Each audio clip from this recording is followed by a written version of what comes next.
Shawl और स्मृति चिन्ह के द्वारा आप सभी अपनी जगह पर आगे से जोरदार तालियां बजनी चाहिए। छोटू भैया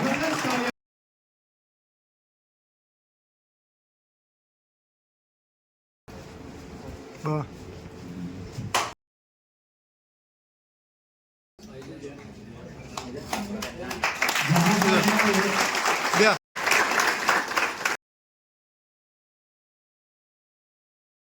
और मैं समाज से विनती करता हूँ, जब भी मेरी जहां भी आवश्यकता हो, जैसी भी आवश्यकता हो, मैं कई बार ऐसा भी कहता हूँ मुझे मेरा पद भी छोड़ना पड़े और समाज के लिए कुछ करना पड़े, तब भी मैं तैयार हूं।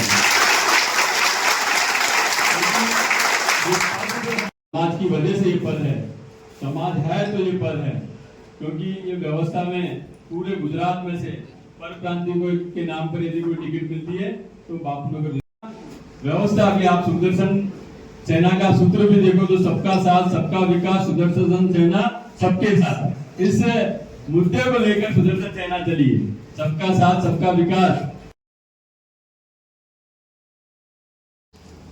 ऐसा नहीं हमने एक नाम दे देते हैं, ये यादव है, पुष्पा है, ये ब्राह्मण है, ये हम सब सनातनी हैं। हिंदू शब्द, हिंदू ये माना जो हिंद का वासी है वो हिंदू। कभी तुम्हारे गलतफहमी हो कि सनातनी को हिंदू कहते, तो ये गलतफहमी निकालना बिल्कुल। जो हिंद में रहता, जो अहमदाबाद में रहता है, अहमदाबाद में ऐसा नहीं कोई गुजरात का रहता है या महाराष्ट्र का रहता है या यूपी का रहता है या राजस्थान का रहता है या विदेश का रहता है। जो अहमदाबाद में रहता है वो अहमदाबादी। इसीलिए जो हिंद है वो हमारी कर्म भूमि है, ना कि हमारा धर्म है। सबसे पहले जानना, हिंद हमारी कर्म भूमि है, हमारा धर्म नहीं। ये हिंद हमारे पूर्वजों की धरोहर है, इन्होंने लहू से सींचा इसे। ऐसा कोई पूर्वज होगा जिसके लहू से ये हिंद नहीं सींचा हो। ये बड़ा गौरव का देश है और ये प्रण है हमारे वेदों का। अखंड मंडलाकारम व्याप्तम येन चराचरम तत्पदम दर्शने सद्गुरु नमामि। हमने अखंड की बात की, कभी हिंदू मुसलमान सिख ईसाई यहूदी पारसी जैन किसी एक मत की बात ही नहीं की। भारतीय संस्कृति वो संस्कृति है जिसने पहली बार मानवता को पशुता में से मानवता की प्रेरणा दी हो। ये हमारी वेदों की धरोहर संस्कृति है। हमने सदा से अखंड की बातें की और हम हर तरह से समृद्ध थे। ऐसा नहीं कि कोई गरीब था, भारत कभी भी गरीब नहीं था। और गरीब था तो यहाँ झक मराने के लिए लोग आते थे क्या? हम किसी भी तरह आचरण में हम गरीब नहीं थे, शीलता में हम गरीब नहीं थे, समाज में हम कहीं गरीब नहीं थे, वैभव में हम कहीं गरीब नहीं थे, किसी भी संस्कार में हम पीछे नहीं थे। हमारी बहन 64 विद्याओं की ज्ञाता थी, हमारे भाई 72 विद्याओं के ज्ञाता थे। हम कहां से गरीब थे? पूरी दुनिया में ऐसी धरोहर शिक्षा नहीं थी जो भारतवर्ष की थी। लेकिन आज हमारे बच्चे कौन सी शिक्षा ग्रहण कर रहे हैं? इसको एजुकेशन कहते हैं क्या? मैं कहता हूँ ये सबसे गंदी एजुकेशन है। जो सबसे ज्यादा तुम जाके देखो गैड़ा घर में किसके माँ बाप मिलेंगे? ये कौन सी तरफ हम देश को ले जा रहे हैं? ये शिक्षा की तरफ है या मूर्खता की तरफ? जिनको मैं नाम नहीं लेने चाहूंगा, जिस समाज को हम दूसरे समाज कहते हैं, उनसे कुछ प्रेरणा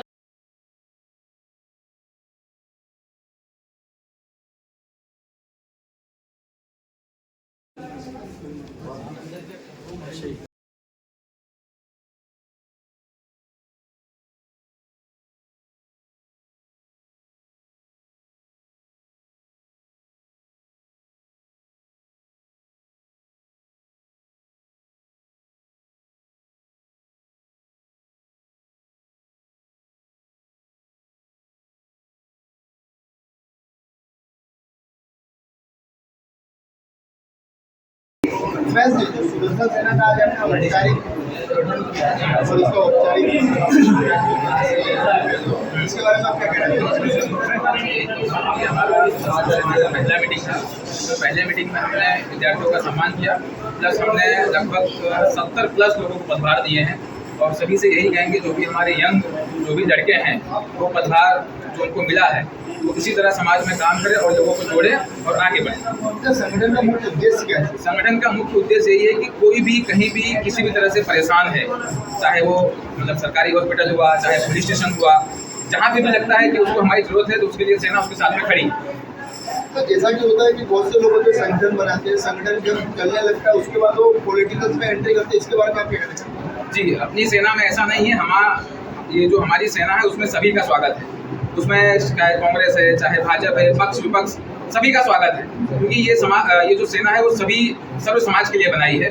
बस जहाँ पे जिसको हमारी जरूरत है वहाँ पे हमारी सेना खड़ी रहेगी। सर, अब संगठन की तरफ से युवाओं को क्या संदेश देना चाहेंगे? संगठन की तरफ से युवाओं को यही संदेश है कि भाई जो समाज में अच्छे लोग हैं उनको जोड़ा जाए, उनको साथ में लिया जाए, और जो जहाँ पे जैसे भी परेशान है उसकी मदद की जाए। जहाँ पे भी लगता है सेना की जरूरत है तो आप हमसे संपर्क कीजिए, हम उनकी मदद करेंगे। सर, भविष्य में आपकी क्या रणनीति है सेना को लेकर? बस भविष्य में यही रणनीति सुदर्शन आगे कि बस एक कारवा ऐसा बने, ये सेना इतनी मजबूत हो कि कहीं पे भी कुछ भी अगर ऐसा होता है अन्याय किसी के भी साथ, तो हम कंधे से कंधा मिलाकर खड़े रह सकें। महिलाओं का अत्याचार बढ़ते जा रहा है, दिन प्रतिदिन आप केस सुन रहे होंगे, इस तरह की महिलाओं के केसेस आते हैं, उसको लेकर आप क्या कहना चाहेंगे सरकार को? तो मैं सरकार से यही कहना चाहूँगा कि जो भी बहन बेटियों के ऊपर अत्याचार हो रहे हैं उसके ऊपर थोड़ा ध्यान दें, और ऐसे जो केसेस होते हैं वो फास्ट ट्रैक केस में चलाए जाएँ और उसका जो निराकरण है वो जल्द से जल्द आए। बस हमारी सरकार से यही मांग है। क्या सर भविष्य में बहनों के लिए भी कुछ संगठन में जगह होगी? जी बिल्कुल होगी। सुदर्शन सेना में सभी का सम्मान है। ये अभी हमने हमारी पहली मीटिंग थी, पहली बैठक थी। अभी हम लगभग 1 या 2 महीने के अंदर हम दूसरी मीटिंग करेंगे, उसमें तमाम हमारी बहनें भी होंगी जिनको पदभार दिया जाएगा।